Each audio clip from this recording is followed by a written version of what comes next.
आदरणीय राज्यपाल महोदय, आदरणीय मुख्यमंत्री महोदय, मेरे विभाग के आदरणीय राज्य मंत्री अजय जी, पूर्व राज्यपाल, पूर्व मुख्यमंत्री, सभी मंत्रीगण, सांसदगण, विधायकगण और उपस्थित सभी भाइयों और बहनों, आज सबसे पहले सामाजिक समता के प्रेरणा स्रोत डॉक्टर बाबा साहेब अम्बेडकर जी को मैं अभिवादन करता हूं। आज मुझे खुशी है कि आज उत्तराखंड के लिए हमारे प्रधानमंत्री जी की ओर से ऐसी सौगात दी जा रही है जो उत्तराखंड के विकास को और गतिशीलता देने वाली है। मैं अक्सर एक बात याद रखता हूं कि American president John F Kennedy ji ने कहा था कि American roads are not good because America is rich, but America is rich because American roads are good. आज उत्तराखंड में दिल्ली देहरादून इस इकोनॉमिक कॉरिडोर का उद्घाटन प्रधानमंत्री करने जा रहे हैं। ये केवल आर्थिक कॉरिडोर नहीं है, तो ये उत्तराखंड के विकास को गति देने वाला, आर्थिक विकास के साथ साथ रोजगार को निर्माण करने वाला और पर्यटन को गतिशीलता देने वाला ऐसा प्रकल्प है। यह एक्सप्रेसवे बनने से देहरादून, हरिद्वार, ऋषिकेश सहित समूचे उत्तराखंड के लिए एक आर्थिक, सामाजिक और औद्योगिक विकास के लिए नए द्वार खुलने वाले हैं। इसकी लागत 12,000 करोड़ रुपए है। ये 213 kilometre 6 lane greenfield express highway है जो दिल्ली मेरठ एक्सप्रेस हाईवे से शुरू होकर अक्षरधाम से शास्त्री पार्क, खजूरी खास, बागपत, शामली, मुजफ्फरनगर, सहारनपुर से देहरादून तक आता है। अभी दिल्ली से देहरादून जाने के लिए 22 किलोमीटर डिस्टेंस भी कम होने वाला है। अभी 8 घंटे लगते हैं, अब ये सफर 2 से सवा 2 घंटे में हो जाएगा, जिसके कारण यहाँ के विकास के लिए बहुत गतिशीलता मिलेगी। सहारनपुर बाईपास से हरिद्वार तक 51 किलोमीटर 6 लेन का स्पर रोड जून में, उसका भी हम उद्घाटन करेंगे। गणेशपुर से देहरादून के बीच 12 किलोमीटर का एलिवेटेड कॉरिडोर है। उसके साथ हमने वाइल्ड लाइफ के लिए विशेष रूप से प्रोटेक्ट किया है। मुझे बहुत खुशी है कि ethics, economy, ecology and environment, ये तीनों हमारे सोसाइटी के महत्वपूर्ण पिलर है। एक तरफ विकास भी करना है और दूसरी ओर इकोलॉजी एंड एनवायरनमेंट को प्रोटेक्ट करना है। अभी प्रधानमंत्री जी ने बहुत अच्छे तरीके से निरीक्षण किया है। वहाँ के वाइल्ड लाइफ को प्रोटेक्ट करते हुए हमने ये चिंता की है कि पर्यावरण की रक्षा कैसे हो। इसके लिए अनेक नए नए चीज़ों का अनुकरण, इनिशिएटिव इस प्रोजेक्ट में हमने लिया है। मुझे खुशी है कि प्रधानमंत्री मोदी जी के नेतृत्व में जब हमारी सरकार आई, तब उन्होंने इंफ्रास्ट्रक्चर डेवलपमेंट के लिए सबसे ज़्यादा प्राथमिकता दी और उस समय से अभी तक उत्तराखंड में करीब 1,30,000 करोड़ के प्रोजेक्ट हमने लिए। करीब 25,000 करोड़ की लागत के 2,461 किलोमीटर कार्य हमने पूरा किया है। जो प्रोजेक्ट चल रहे हैं वो 35,000 करोड़ के हैं और आने वाले जो प्रोजेक्ट है वो करीब 80,000 करोड़ के प्रोजेक्ट लगातार डीपीआर और पाइपलाइन में है। मुझे बहुत खुशी है कि 1650 करोड़ की लागत से पोटा साहिब से देहरादून होकर बल्लभपुर तक 4 लेन मार्ग मई 2026 में शुरू हो जाएगा। हिमाचल प्रदेश और उत्तराखंड के धार्मिक स्थलों के बीच अच्छी कनेक्टिविटी हो जाएगी। 1600 करोड़ की लागत से हरिद्वार में 4 लेन ग्रीनफील्ड बाईपास फेज 1 अक्टूबर 2026 तक पूरा हो जाएगा, जिससे दिल्ली से हरिद्वार तथा ऋषिकेश जाने में ट्रैफिक जाम की समस्या हल होगी। 1100 करोड़ की लागत से ऋषिकेश बाईपास बहुत महत्वपूर्ण है। अभी मार्च में उसको सैंक्शन हुआ है, हमारे प्रधानमंत्री जी ने कैबिनेट में उसको अप्रूवल दिया है और अगस्त तक इसका काम भी शुरू हो जाएगा। करीब 1050 करोड़ की लागत से 21 किलोमीटर लंबा रुद्रपुर में 4 लेन बाईपास अक्टूबर 2026 में पूरा हो जाएगा। 936 करोड़ की लागत से 15 किलोमीटर लंबा काशीपुर से 4 लेन बाईपास दिसंबर 2026 में पूरा होगा। 716 करोड़ की लागत से 12 किलोमीटर लंबा देहरादून से झाझरा होकर आशारोडी तक 4 लेन एलिवेटेड रोड का हम निर्माण कर रहे हैं और जो अप्रैल 2027 में पूरा हो जाएगा। 745 करोड़ की लागत से 20 किलोमीटर लंबा भलियावाली जौलीघाट से ऋषिकेश तक 4 लेन मार्ग भी अप्रैल 2028 तक पूरा होगा।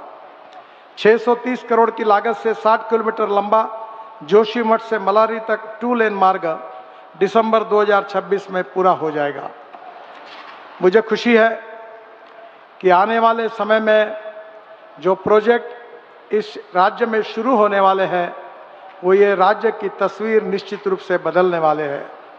1700 करोड़ की लागत से देहरादून से 4 लेन बाईपास जो मई 2026 तक उसका डीपीआर होकर हम काम शुरू करेंगे। दिल्ली से देहरादून एक्सप्रेसवे को देहरादून मसूरी को लिए हमने नई अलाइनमेंट के साथ चयन किया है और जिसके कारण शहर के अंदर का ट्रैफिक आज काफ़ी जाम से आप ग्रस्त है, उसमें निश्चित रूप से कमी आएगी। 2300 करोड़ की लागत से हरिद्वार में 4 लेन ग्रीनफील्ड बाईपास फेज 2 2026 तक उसका काम हम शुरू करेंगे। इस बाईपास के हिस्से में बनते से हरिद्वार का रिंग रोड भी बन जाएगा जो बहुत ही आवश्यक है। आदरणीय मुख्यमंत्री जी ने हरिद्वार के रिंग रोड, ऋषिकेश और देहरादून के बारे में बार बार फॉलोअप किया है। ये सब प्रोजेक्ट का मार्ग अब पूरी तरह क्लियर हुआ है। 800 करोड़ की लागत से देहरादून से मसूरी तक 2 लेन पेव शोल्डर मार्ग, इसका डीपीआर 15 अगस्त में उसको हम शुरू करने की कोशिश करेंगे। 800 करोड़ की लागत में श्रीनगर में 2 लेन बाईपास का भी डीपीआर बन रहा है, जल्दी उसको हम शुरू करेंगे। मुझे बहुत खुशी है कि मानस सरोवर के लिए हमारी बहुत श्रद्धा है। आज हमको नेपाल में, चीन में वहाँ जाकर वहाँ जाना पड़ता है और आदरणीय प्रधानमंत्री जी के नेतृत्व में हमने एक आह्वानात्मक काम को अपने हाथ में लिया है। बहुत कठिनाइयाँ है। 5200 करोड़ रुपए के लागत से टनकपुर पिथौरागढ़ होकर विपुलेख तक मार्ग बनाया जा रहा है। 370 में से करीब 200 किलोमीटर पूरे हुए हैं और 129 किलोमीटर का काम काफ़ी अड़चने हैं। उसके बाद भी हम उसको आने वाले साल भर में पूरा करने की कोशिश करेंगे।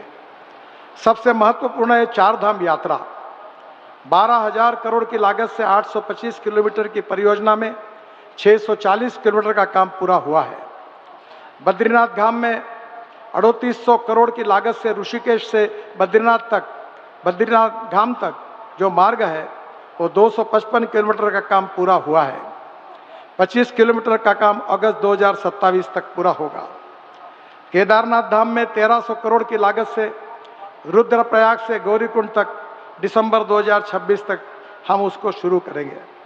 इसके साथ साथ गंगोत्री धाम जो है 3000 करोड़ की लागत से ऋषिकेश से धरासू होकर गंगोत्री तक का मार्ग 142 किलोमीटर का काम पूरा हुआ है और बाकी 100 किलोमीटर का काम चरणबद्ध तरीके से हो रहा है।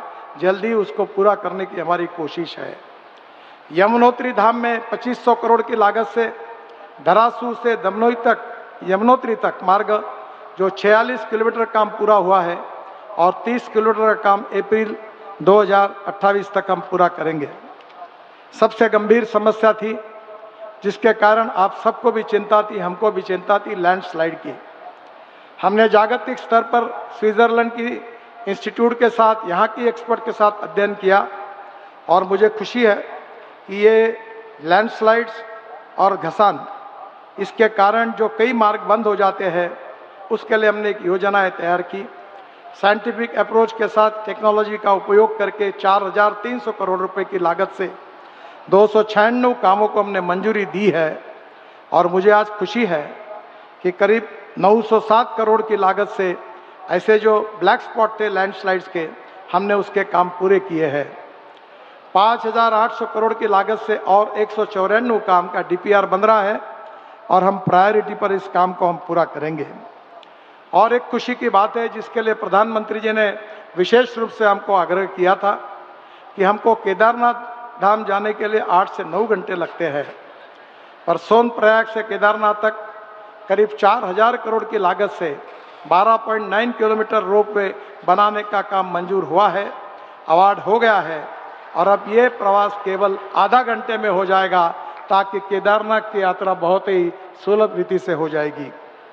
दूसरी, गोविंद घाट से हेमकुंड साहिब, सिख समाज की पवित्र स्थल हेमकुंड साहिब से 2730 करोड़ की लागत से 12.4 किलोमीटर रोपवे बनाया जा रहा है। मुझे विश्वास है कि 14 लाख श्रद्धालु यहाँ से जा पाएंगे और जिसके लिए मैं आपको बहुत बहुत शुभकामनाएं देता हूँ। इसके साथ और भी रोपवे के अनेक प्रोजेक्ट हैं। मैं आपको विशेष रूप से विश्वास देना चाहता हूँ कि आदरणीय प्रधानमंत्री जी के नेतृत्व में ये देवभूमि उत्तराखंड ये प्रगतिशील, समृद्ध, संपन्न बने और इसके लिए आवश्यकता है इंफ्रास्ट्रक्चर की, water, power, transport and communication. अच्छे इंफ्रास्ट्रक्चर के बिना राज्य की, देश की प्रगति नहीं हो सकती और इसलिए अनेक टनल हम बना रहे हैं। अनेक जगह पर रोड के बजाय टनल का अब बनाने की योजना हमने हाथ में ली है ताकि लैंडस्लाइड्स के कारण कोई धोखा न हो। हम बेस्ट से बेस्ट टेक्नोलॉजी का उपयोग भी कर रहे हैं।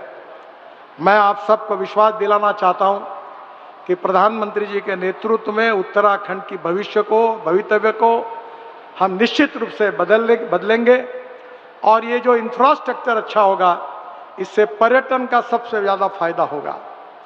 और पर्यटन क्षेत्र ऐसा है कि जिसमें 49% कैपिटल इन्वेस्टमेंट रोजगार निर्माण के लिए होती है, जो उत्तराखंड के युवाओं को रोजगार मिलेगा और यही एक प्रकार से हम सबका सपना पूरा होगा।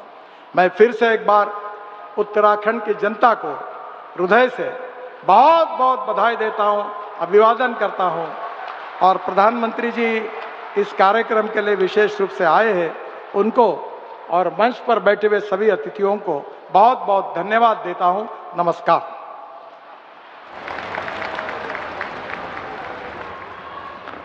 बहुत बहुत आभार माननीय केंद्रीय सड़क परिवहन एवं राजमार्ग मंत्री श्री नितिन गडकरी जी का। अब मैं आमंत्रित करूंगा माननीय मुख्यमंत्री उत्तराखंड श्री पुष्कर सिंह धामी जी को इस ऐतिहासिक अवसर पर उनके संबोधन के लिए। माननीय मुख्यमंत्री महोदय।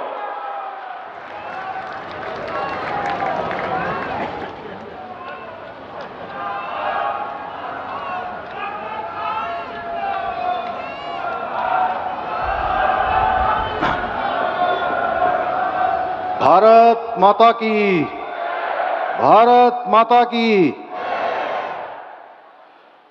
मंच पर विराजमान नए भारत के शिल्पकार और विकसित भारत की भावना के ज्योतिपुंज को समस्त भारतवासियों के मानस पर अंकित करने वाले हम सभी के आदर्श आदरणीय प्रधानमंत्री श्री नरेंद्र मोदी जी, उत्तराखंड के माननीय राज्यपाल लेफ्टिनेंट जनरल श्री गुरमीत सिंह जी, अभी हम सब लोगों ने जिनको सुना, देश में रोड और इंफ्रास्ट्रक्चर के विकास में अद्वितीय योगदान देने वाले केंद्रीय सड़क परिवहन एवं राज्य मंत्री, राजमार्ग मंत्री आदरणीय श्री नितिन गडकरी जी, और कार्यक्रम में वर्चुअल माध्यम से जुड़े हुए उत्तर प्रदेश की राज्यपाल आनंदीबेन पटेल जी, उत्तर प्रदेश के मुख्यमंत्री आदरणीय योगी आदित्यनाथ जी, उप मुख्यमंत्रीगण, दिल्ली की मुख्यमंत्री बहन रेखा गुप्ता जी, केंद्रीय राज्य मंत्री अजय टम्टा जी, मंच पर आसीन हमारे सभी सम्मानित पूर्व मुख्यमंत्रीगण, राज्य मंत्रिमंडल के मेरे सभी सहयोगीगण, माननीय सांसदगण, विधानसभा अध्यक्ष श्रीमती रितु खंडूरी जी, माननीय विधायकगण, भारतीय जनता पार्टी के प्रदेश अध्यक्ष और राज्यसभा के सांसद आदरणीय महेंद्र भट्ट जी एवं आदरणीय प्रधानमंत्री जी को सुनने के लिए इतनी भारी संख्या में उपस्थित सभी माताओं, बहनों, वरिष्ठजनों एवं युवाओं का मैं आज इस ऐतिहासिक कार्यक्रम में आप सबका हृदय से स्वागत करता हूं, आप सबका अभिनंदन करता हूं।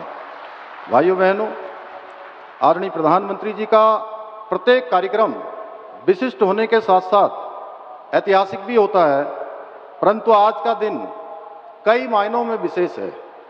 आज जहां आज उत्तराखंड के विकास की लाइफलाइन, देश की लाइफलाइन के साथ दिल्ली देहरादून इकोनॉमिक कॉरिडोर के रूप में जुड़ रही है, वहीं आज देश में सामाजिक सौहार्द एवं समरसता को मजबूत करने के लिए वंचित वर्ग को समाज की मुख्य धारा में जोड़ने वाले महापुरुष भारत रत्न बाबा साहब डॉक्टर भीमराव अंबेडकर जी की जन्म जयंती है। मैं संविधान निर्माता डॉक्टर बाबा साहब भीमराव अंबेडकर जी की इस जयंती के अवसर पर उनको अपनी भावांजलि अर्पित करता हूं। इसके साथ ही जहां आज भगवान सूर्य मेष राशि में प्रवेश कर रहे हैं और हमारे सिख भाई बहन खालसा पंथ की स्थापना के प्रतीक स्वरूप सिख नववर्ष मना रहे हैं, वहीं हमारे अन्नदाता प्रकृति की उपासना करते हुए बैसाखी पर्व को हर्षोल्लास से मना रहे हैं। मैं बैसाखी की भी आप सभी को हार्दिक बधाई एवं शुभकामनाएं देता हूं। भाइयों बहनों, 2014 से पूर्व का समय हम सभी को याद होगा, जब देश के विकास की गाड़ी पूरी तरह से थम चुकी थी, देशवासियों का उत्साह ठंडा पड़ चुका था, वरिष्ठ जन हताश और निराश थे, महिलाओं के आंसू सूख चुके थे, युवा पीढ़ी के कंधे झुक चुके थे और सेनाओं का मनोबल जवाब दे रहा था। ऐसे में देश की बागडोर जिन मजबूत हाथों में संभाली, वे राष्ट्र ऋषि आदरणीय प्रधानमंत्री नरेंद्र मोदी जी आज हम सब के बीच में उपस्थित हैं। मैं आप सब की तरफ से, अपनी तरफ से उनका एक बार जोरदार तालियों से आप सब उनका स्वागत करेंगे, अभिनंदन करेंगे। ये हमारा सौभाग्य है कि देवभूमि उत्तराखंड को आज उनके प्रधानमंत्री बनने के बाद 28वीं बार आदरणीय प्रधानमंत्री जी का स्वागत करने का शुभ अवसर प्राप्त हो रहा है। यह आदरणीय प्रधानमंत्री जी का हमारे राज्य के प्रति अगाध प्रेम का प्रतीक है। आदरणीय प्रधानमंत्री जी जब भी उत्तराखंड आए हैं, देवभूमि उत्तराखंड के लिए कोई न कोई विशेष सौगात लेकर अवश्य आए हैं। चाहे बाबा केदार की पुण्य धरा से 21वीं सदी का तीसरा दशक उत्तराखंड का दशक होगा कहकर हमारा उत्साह बढ़ाना हो, या जिसको भारत का अंतिम गांव कहा जाता था, सीमांत गांव माणा में आकर उसे देश का प्रथम गांव घोषित करना हो, या इन्वेस्टर समिट के उद्घाटन के अवसर पर बेड इन उत्तराखंड का संदेश देना हो, या महादेव के पवित्र तीर्थ आदि कैलाश के दर्शन कर इस तीर्थ की सुंदरता को विश्व पटल पर रखना हो, राष्ट्रीय खेलों के उद्घाटन समारोह में पधारकर पूरे देश के समक्ष देवभूमि को खेल भूमि के रूप में नई पहचान दिलाना हो, या हर्षिल मुखवा की धरती से शीतकालीन पर्यटन को बढ़ावा देने का आह्वान करना हो, या फिर राज्य के रजत जयंती वर्ष के अवसर पर अगले 25 वर्षों के लिए राज्य को एक नया विजन देना हो। आपका देवभूमि में आगमन देवभूमि के लिए हमेशा शुभ एवं कल्याणकारी हो रहा है। और आज जब आप पुनः उत्तराखंड आए हैं तो 12,000 करोड़ रुपए की लागत से बने एशिया के सबसे लंबे एलिवेटेड वाइल्ड लाइफ कॉरिडोर की सौगात लेकर आए हैं। इसके लिए उत्तराखंड के सभी प्रदेशवासियों की ओर से मैं आपका हृदय तल से आपका धन्यवाद करता हूं। आदरणीय प्रधानमंत्री जी, आज आपके नेतृत्व एवं मार्गदर्शन में उत्तराखंड देश का श्रेष्ठ राज्य बनने के अपने विकल्प रहित संकल्प को पूरा करने के लिए विकास भी और विरासत भी की अवधारणा के अनुरूप प्रत्येक क्षेत्र में काम कर रहा है। और मैं आपको पूरा विश्वास दिलाता हूं कि हम आपके नेतृत्व में आपने इस लक्ष्य को प्राप्त करने में अवश्य सफल रहेंगे। साथ ही 2022 के विधानसभा चुनावों की भांति 2027 के चुनाव में भी वीर भूमि उत्तराखंड में भारतीय जनता पार्टी की राष्ट्रवादी विचारधारा वाली सरकार बनाने में सफल होंगे। समय की बाध्यता के कारण अधिक न कहते हुए कविता की इन पंक्तियों के साथ आदरणीय प्रधानमंत्री जी का पुनः धन्यवाद करते हुए मैं अपनी बात समाप्त करता हूं। अब रफ्ता नहीं, पूरी रफ्तार के साथ आगे बढ़ रहा है भारत। अब नक्सलवाद, उग्रवाद और आतंकवाद से जीत रहा है भारत। अब अर्थव्यवस्था, महिला सशक्तिकरण, स्वरोजगार के साथ साथ नवाचार में भी कीर्तिमान बना रहा है भारत।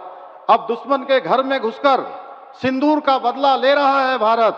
अब अंतरिक्ष में उपग्रह के साथ साथ मिसाइल भी छोड़ रहा है भारत।